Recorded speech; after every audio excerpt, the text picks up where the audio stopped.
Well, opening bid, opening offer. Start me where you will. Oh no, wrong stage, sorry.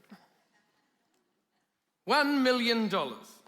If I gave you $1 million right now to grow your business this year, but you can't spend it on yourself, who would you spend it on and why? Ask the person and talk to the person next to you very briefly. Not what would you spend it on, who would you spend it on and why?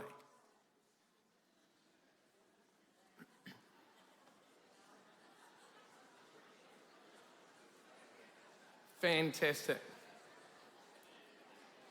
All right, come back to me now, folks. So the person who came to your mind first, they're either currently on your team or they should be. All right, I'm here today to talk to you about growing and uniting your team, whether you have one already or whether you're looking to build one in the future. Today I'm going to give you an insight into how I've grown my team in a little provincial town of Napier in the Hawke's Bay, and how we continue to go from strength to strength and learn along the way, but having a great time in doing so. I don't have it all figured out, that's definitely for sure, but if you can just take one thing from today, then my job here is done. Now, I won't bore you too much about my life, but just a very brief intro. So I started as an agent at 21 years old. No, that wasn't last week. I became an auctioneer the year after, and the president of the RSA at age 22. Carl, you said earlier about a departure lounge. How do you think I feel? And then only 10 weeks ago, at age 29, I purchased Harcourts, Hawke's Bay. So now I'm the managing director, thank you.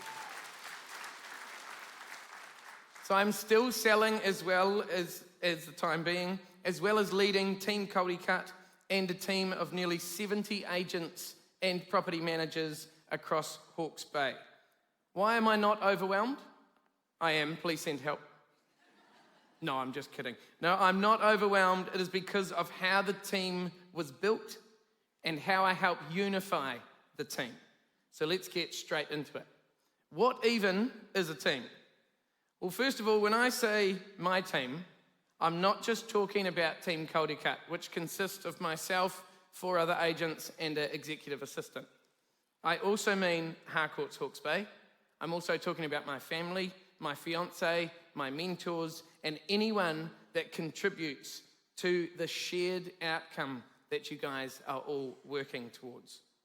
Now, so many people want to start or grow a team, and they sit there and they all discuss and decide on who is going to do this job and what are they going to do.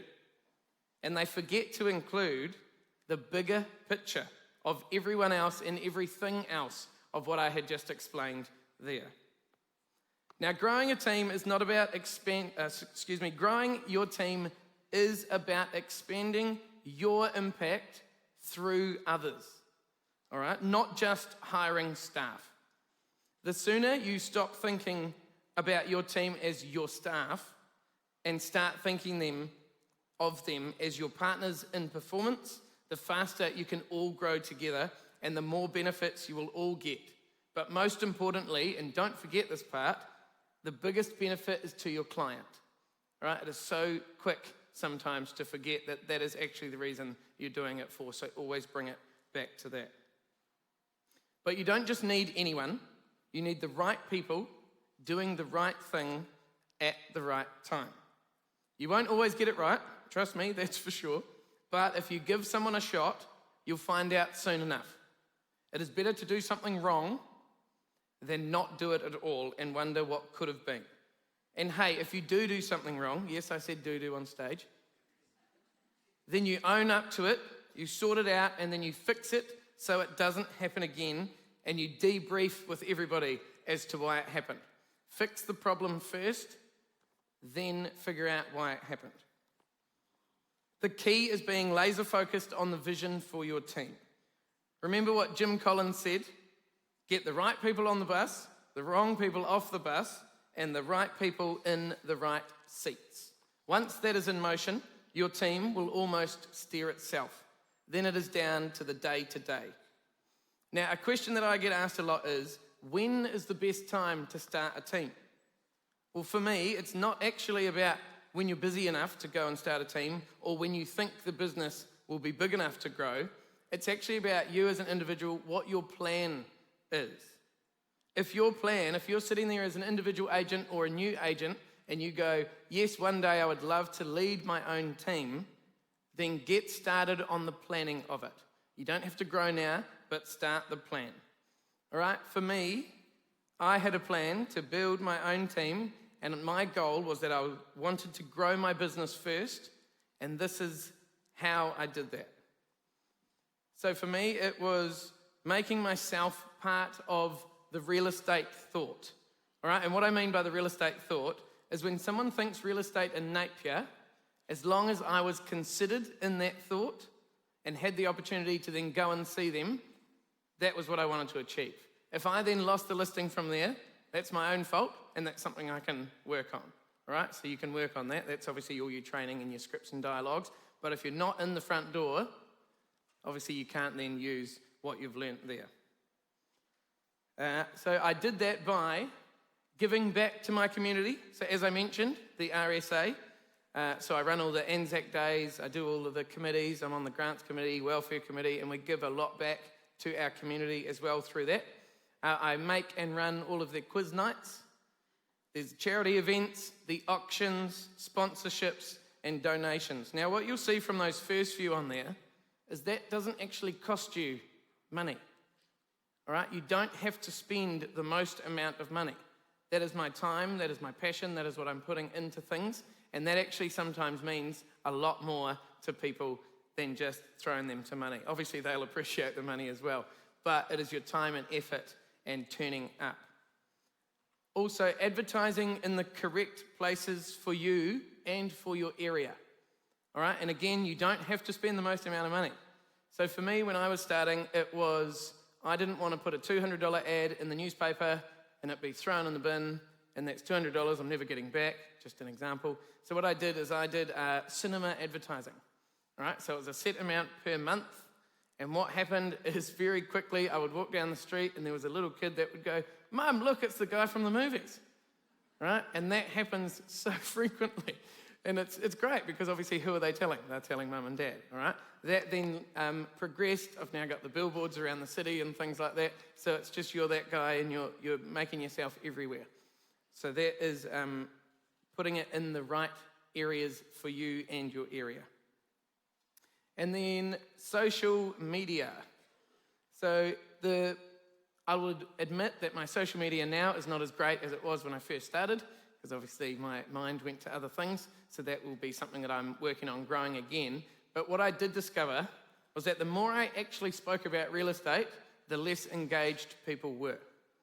So the one thing, and Bree was mentioning it earlier, grab something that nobody was doing, and I made it my own. So I did this one video once, and it was called Happy Friday.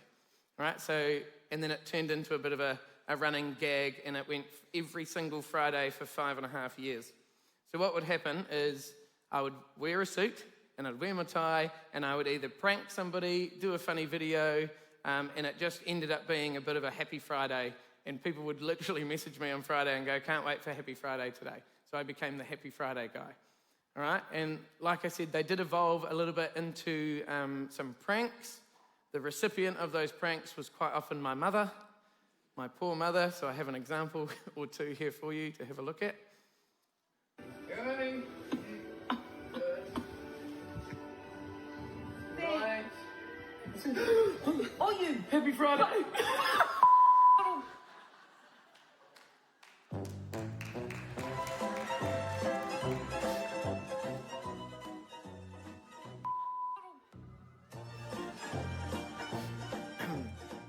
And then when you do that, look at the camera and say Happy Friday. Okay. Yeah. Oh, damn. Oh, you gotta get it in before you say Happy Friday. Yeah. It could be here a while. Can I say? Right, ready?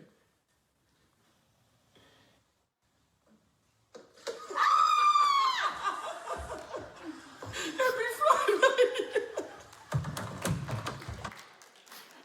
she's such a good sport, all right? She put up with them for years to the point where I'd go around to see them and she'd like open the door and move out the way and things like that. And I won't bore you too much longer, but I do want to tell you about one other one, which I didn't put on here because the video is about 3 minutes long. But I rang her and said, look, I've just been pulled over by the police because I was speeding.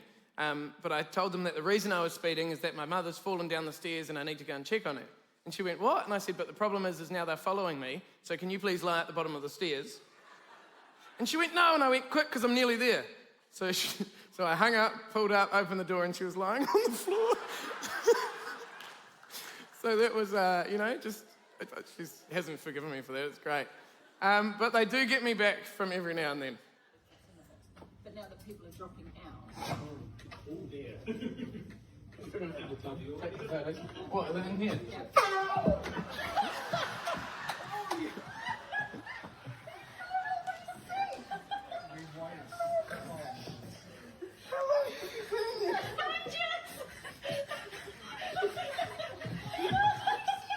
So she was in there for 27 minutes because I walked in the office and then my phone rang, and as you do, you keep walking around, and she was going, where is he getting there? But anyway, so there we go. As I said, that got a bit of a following. So it was just about being a bit lighthearted, having a bit of a laugh, and obviously then you become that sort of attraction that people want to have a chat with. Alrighty, moving on there. So you must let go to grow, all right? So does anyone here think they're a bit of a perfectionist and can't let things go? Put your hands in the air. Don't lie. All right? Yes. I used to be awful at this because that voice in my head would always be saying, but you worked so hard to get it to this point, and it's your name that goes on all the listings, and it's your name that's on the thing, and rah-de-rah-de-rah. But there are two things that you need to remind yourself on a daily basis. Number one, you hired your people for a reason. They are good at what they do because you've invited them to be part of that business, all right? You've also putting your name against theirs as well. So empower them to do so. Number two, you ready for it? No one actually cares. When I realized that I was spending hours per week rewriting scripts that my team had written for the property scripts, and rearranging photos because it wasn't what I would say or it wasn't how I liked the photos to be ordered, it does not matter. So we have a policy where the vendor approves their script before the property goes live. So you know what? It's their property. If they're happy with it, then I'm happy with it. Give yourself some freedom. So I've removed myself from even seeing those. Streamline your life. Give yourself the brain capacity to continue doing other things, all right? And do what you do best. That one mindset shift gave me back hours a week, but more importantly, it actually gave my team ownership. They stopped waiting for my approval on things, started backing themselves, and the results actually got better and better. I had to keep reminding myself, delegate and empower. Speaking of empowerment drives ownership. The empowerment of your team and your support crew is so incredibly crucial to your and their success. I was so conscious of not wanting to put pressure on my team by loading them up with more things to do, whereas in reality, that's actually exactly what they were wanting. They want to be busy and they want to get things done in order to progress their business and their career as well. I was actually robbing them of the chance to grow, unbeknown to me. Empowerment isn't about dumping tasks on people, all right? It's about giving them the clarity, the trust, and the freedom to take ownership. The best example I can give you of this is last year. So I'd never ever been away from work, so it was a bit daunting to me to go to Europe for 6 weeks. I've heard about 3 people say they went to Europe for 6 weeks last year. So the lead up time to this was incredibly stressful for me. It was probably the most stressful time of my career because, like I said, I'd never been away for that long. I thought things were going to fall apart. I thought I'm going to come back and people aren't going to know who I am. In my head, it was going to be like 3 years, all right?